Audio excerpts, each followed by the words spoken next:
Hello everyone. இன்றைக்கி இந்த வீடியோவில் நான் பேன் கேஸ்ட்ரைட்ஸை பற்றி கொஞ்சம் பேச போகிறேன். இதுக்கு முன்னாடி நான் போட்ட இரைப்பை அழற்சின்ற வீடியோவில் சில பேர் இதை பற்றி கேட்டிருந்தாங்க. அதுக்கான ஒரு பதிவு வீடியோ தான் இது.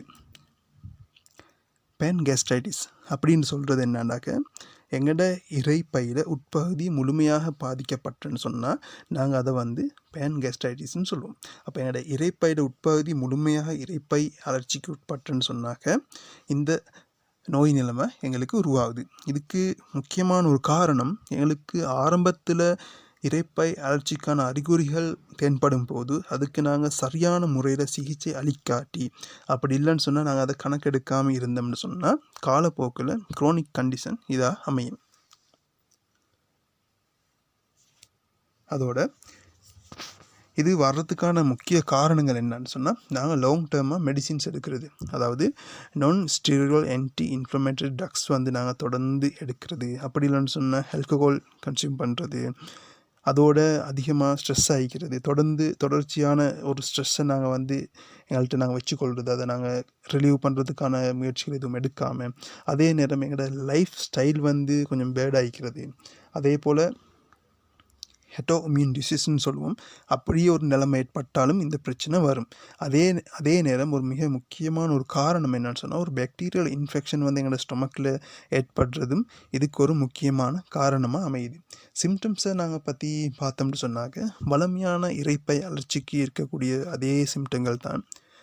அப்டோமினல் பெயின், நோசியா, ப்ளோட்டிங், அதாவது வயிறு ஊதுறது, அது மாதிரியான அறிகுறிகள் காட்டும். இதை நாங்கள் சரியான முறையில் சிகிச்சை அளித்து கொண்டோம்னு சொன்னாக்க அடுத்தடுத்த கட்டம், அதாவது பக்க விளைவுகள்லேருந்து எங்களை பாதுகாத்து கொள்ளிடும். பக்க விளைவுகள் என்னன்னு சொன்னாக்க, ஒரு சிவியர் அனிமிக் கண்டிஷன் உருவாகும். அதாவது இரத்த பற்றாக்குறை, இரத்தத்தில் ஹெச்பி அளவு நல்லா குறையும். ஏன்னா எங்களோட அயன் ஒழுங்காக டைஜஷன் ஆகி எங்களோட பிளட்டுக்கு போகாததால் இந்த பிரச்சனை ஏற்படும். அவங்களுக்கு காலையில் தொடர்ச்சியான ஒரு தூக்கம் அசக்கம் ஒன்று காணப்படும், நைட்டுக்கு தூக்கம் வராது, அதே நேரம் சத்தம் எரிச்சலாகிக்கும்.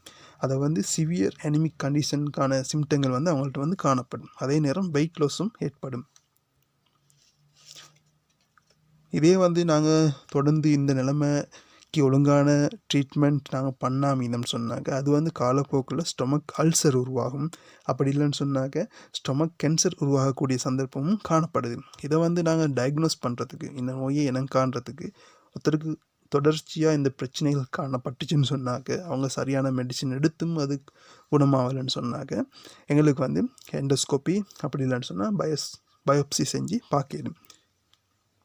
இதுகளை கண்டு எங்களுக்கு என்ன காரணம்ன்றதை நாங்கள் சரியான முறையில் இனங்கன்னு சொன்னால் அதுக்கேற்ற மாதிரி எங்களுக்கு ட்ரீட்மெண்ட் அளிக்க இயலும். இப்போ சாதாரணமாக நாங்கள் இப்போ தொடர்ச்சியான ட்ரக்ஸ் எடுக்கிறதால இந்த பிரச்சனை வருதுன்னு சொன்னாக்க, மெடிசின்ஸ் எடுக்கிறதால இந்த பிரச்சனை வருதுன்னு சொன்னால் அந்த மெடிசினை ஸ்டாப் பண்ணணும். அதே நேரம் லைஃப் ஸ்டைல் கொஞ்சம் பேடாக இருந்தேன்னு சொன்னாக்க, அதுக்கேற்ற மாதிரி எங்களோட லைஃப் ஸ்டைல், எங்களோட ஃபுட் ஹேபிட்டை நாங்கள் சேஞ்ச் பண்ணுறது கட்டாயம். அதே போல் பாக்டீரியல் இன்ஃபெக்ஷன் சொன்னாக்க, அதுக்கும் சில ஆயுர்வேதிக் யூனானி எஃபெக்டிவான மெடிசின்ஸ் இருக்குது. அதை நாங்கள் தொடர்ச்சியாக எடுக்கிறது மூலமாக இந்த நோயை குணப்படுத்த இயலும். இப்போ இந்த நோய் நிலைமை தொடர்ச்சியாக காணப்பட்டேன்னு சொன்னாக்க, இப்போ நான் சொன்ன பக்க விளைவுகள், அதாவது அப்படி இல்லைன்னு சொன்னால் அந்த சிம்டம் எனிமிக், அப்படி மற்றது வெயிட் லாஸ், இதை மாதிரி பிரச்சனைகள் இல்லாமல் எங்களுக்கு வேறு பிரச்சனைகளும் வரக்கூடிய சந்தர்ப்பம் காணப்படுது. அதனால் நான் வளமையாக சொல்கிறது இப்படி தான், எங்களோட ஸ்டொமக்கில் ஒழுங்கான சாப்பாடு சமைச்சு உடம்புக்கு போகலைன்னு சொன்னாக்க, அங்கே ஒரு பிழை ஏற்படுது, அங்கே ஒரு பிரச்சனை ஒன்று ஈக்குதுன்னு சொன்னாக்க, எங்களோட உடம்புக்கு எப்படியான நோயும் வரக்கூடிய சந்தர்ப்பம் காணப்படுது. அதனால் நாங்கள் இதுக்கு சரியான ட்ரீட்மெண்ட் அளிக்கிறதால எங்களுக்கு இந்த நோய் நிலைமையிலேருந்து மீண்டு வர முடியும்.